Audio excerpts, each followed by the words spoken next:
It's December 31st, 2015, and this is the apparently the third annual year in review. I guess we can call it.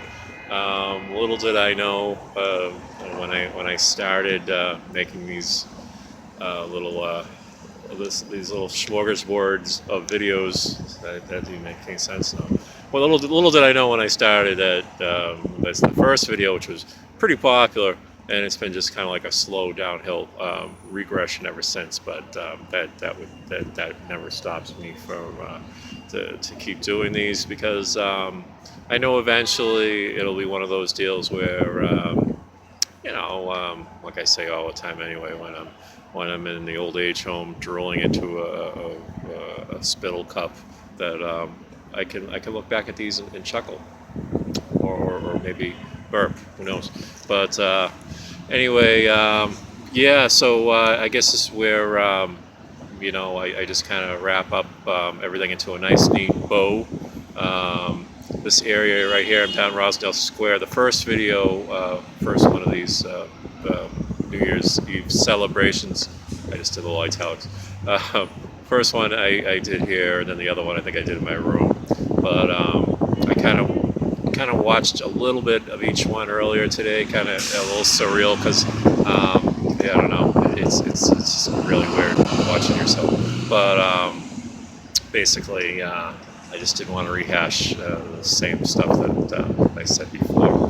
But I guess the past year has been great in one respect, in that I became gainfully employed full time. I guess I should have done the drum roll before I said that. But yeah, it's been on the financial end, it's been a godsend. Not that I really give a crap about money, but there are bills to pay, and even though I was getting by. That was the key, getting by before with the various things I was doing. But now I'm actually able to kind of save for the proverbial rainy day. I've still been doing my time killing stuff on the FB network. I really don't follow it. I mean, I just like to throw stuff on there that makes me laugh, because if it makes me laugh and don't make anybody else laugh, well, hey, F them. But I like to every now and then see what people are doing or saying. And the problem is that people really don't do or say anything on there. And I do like to, when I am in there, I like to have something to say. This probably is one of those days. But it was funny because I actually had a reminder on the phone. I put in the calendar that today was the day I had to do the yearly wrap. Otherwise, I would have forgot all about it. And thank God for a guy who didn't have a cell phone up until 4 years ago. I mean, with all the reminders and what to do and what not to do, it's really helpful in that respect. And a lot of other areas, something that you lived without and didn't miss it. You walk out of your house without the cell phone, you feel like you're naked, for God's sakes. But anyway, to wrap up the year, I guess I can't say enough for my wonderful girlfriend, and how who shall remain nameless because she hasn't figured out what her name will be yet, but we'll figure that out eventually. But she's just really just a great person, and how God blessed me to meet her was just literally a godsend. And I'll be meeting her tonight for our annual New Year's Eve Chinese food. I think we'll be doing tonight, and I'll actually get it here on my way home from work.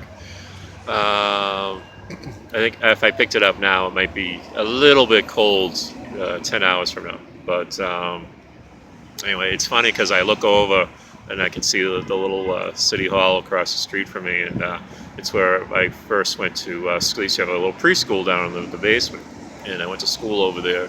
I think when I was about 4 or 5 years old, before kindergarten. And when I'd get through, we'd go over and sit on the bench. Not this bench I'm sitting at now, but we'd sit on the bench. My mother would bring me my favorite sandwich of all time, mayonnaise sandwich. And it's funny, I haven't eaten mayonnaise probably since I turned 5, but at that time it was my favorite. I loved mayonnaise. I love mayonnaise on everything. So funny how things come full circle. Everybody feels like they gotta go off, span the world to go find themselves. Well, I never really felt that need. I felt like Rosendale had everything that I needed to find.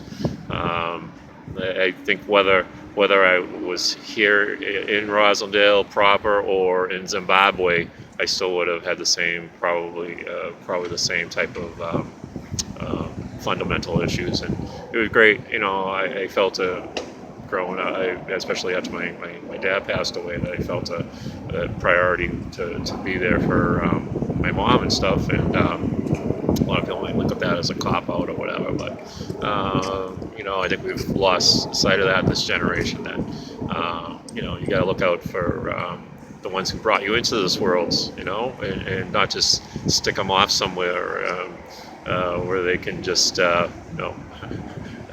out of sight and out of mind. And over my dead body, that would happen with my mom, even though it was a circuitous route, shall we say, but I always felt that was a priority to have someone minding the store, as it were, and not to pat myself on the back, but a lot of people say, "Well, yeah, sure, yeah, it's just a cop out. It's cheaper to live at home." Blah blah blah. Well, you know what? Yeah, maybe, maybe it is a cop out, but I feel that you know that my dad especially would have wanted somebody there for my mom, and so I don't ever regret that. But now, hey, you know what? A lot of life is, you say don't look back, but the new year is the time when you do look back, and some things, you look back at and you say, geez, why did I do this? Why did I do that? But things have a way of working out, I guess, if you apply yourself and just keep pushing forward when you realize you made some mistakes. And but you have to. The point is to realize that you are making mistakes and not being in denial. Things that really helped me kind of right the ship, just getting healthy, eating relatively healthy, working out, exercising, and then that all just kind of gets your brain back to whatever you want to define as normal. But that really helped me a lot, and just being active and being a part of the world and not being a participant. And now, especially with work and the type of job that I have, kind of back to square one. When in my early 20s, basically doing kind of the same stuff, but actually with a lot more responsibility. And I actually, enjoy what I do, and I feel like I'm not a slave to it. Like, it's not something that I have to bring home with me. When it's over, it's over. And I really don't have to answer to anybody, which is what I love, and pays the bills and leaves me with money extra. And for those who even are paying any attention to this or last of this song, my new passion, I guess, now will be learning the guitar. So I picked that up, and that'll be my new challenge. I think I've mastered Scrabble. I can take Scrabble only so far, so I need a new challenge. And we'll see how that goes. I don't think I'm a natural by any means, but like with anything, if you just apply yourself and work hard at it, you can do anything.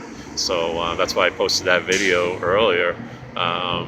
Show where I'm at now, and maybe a year from now we look back at that video, and kind of like with these years in reviews, like 3 years from now, maybe I'll be doing like a whole Jimi Hendrix tribute. On New Year's Day, New Year's Eve. Who would know? I seriously doubt that Jimmy was on a whole different planet. But I can at least learn how to play Happy Birthday. Maybe more than words. That's a nice little slow song by Extreme. Maybe that'll be my goal. What a wimpy song that is. Anyway, I think the highlight, I guess for me personally, from a financial angle, was when I was getting pushed around and I had been out of the loop, in the workforce for quite a while. And when I was getting pushed around and being told, oh, you can't, you can't stay, you can't move to this company or whatever, and I just stood my ground, and they blinked, and that was a great feeling. and I had a lot to lose, but I believed in myself, and I think that was just another progression over the past couple few years, 5 years now. That in the past I would have blinked. I would have said, "Oh, you get this, this check coming in every week," but I would have been miserable because I would have caved, and I didn't cave, and I stuck up for myself, and I didn't let the bullies win. For once in my life, the bullies didn't win. The good guys won. So, and I got a nice little raise out of it to boot. And I think a company that appreciates me and respects me. So, that's what it's all about, baby. And that was it from that end. And, from a personal angle, I just couldn't be happier, with my best friend in the world, Allison, and she's just amazing. And I finally came up with a name for her. But yeah, she's just a great person, and I would just be happy to have her as a friend, let alone as a lifelong companion. It's just a dream come true for me. So I think I'll just wrap it up with that, and as usual, the old standby. Wow, 11 minutes. Nobody's gonna watch this. All right, the old standby. Adios. Have a great new year. Happy 2016. Goodbye.